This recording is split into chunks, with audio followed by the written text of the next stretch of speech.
To all our veterans here today, and to veterans across America, whether you served on the beaches of Europe, the jungles of Asia, the deserts of the Middle East, whether you served proudly in the Army, Navy, Air Force, Marines, or Coast Guard, you are part of an unbroken chain of patriots who have served this country with honor through the life of our nation.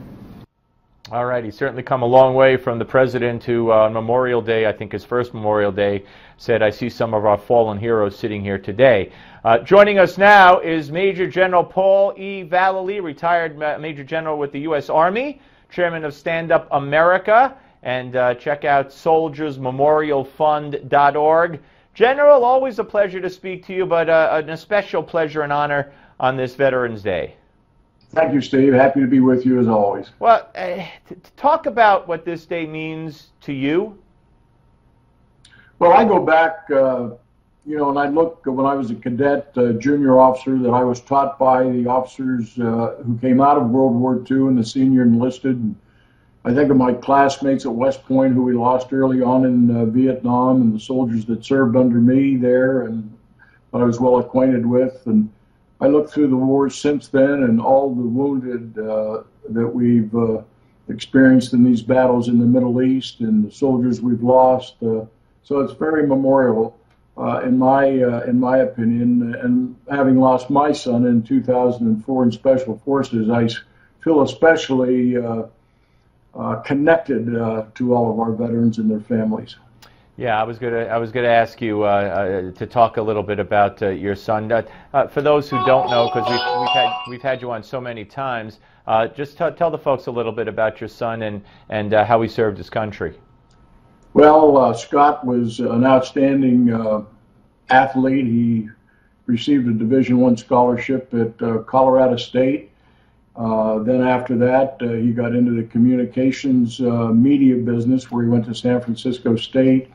And then, of course, he was with Fox News for a short period of time as an associate producer in the Washington Bureau, and then decided to go into the Army early on in 2004. And that's the year that we lost him and going through Special Forces training.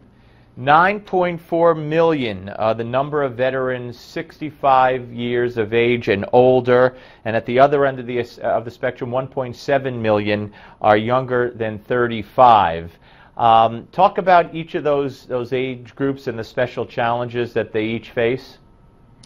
Well, today it's especially challenging because of the rotations that have been occurring overseas, and we're still recruiting, and it's very difficult today. As a matter of fact, Steve, the morale is about as low as it's ever been in the military. The number of suicides that we've had in the military that affected all the families. So we're in different times today, I think, than we've ever been because of the lack of a commitment to victory and to defeat the enemy early and come back home. We've been going through these Middle East wars since 2001 when we first went into Afghanistan. So the force is tired, the families are tired, and I'm not sure that we have the best leadership now in the military that we need in order to stand up for the military and stand up for a strategy that works to defend this great country. Let me ask you about this. A report out today, and we've heard this before. The VA reportedly paid $142 million in bonuses. Of course, this, notwithstanding the horrific scandal, the nationwide scandal, the veterans that are dying and have been dying, can't get appointments.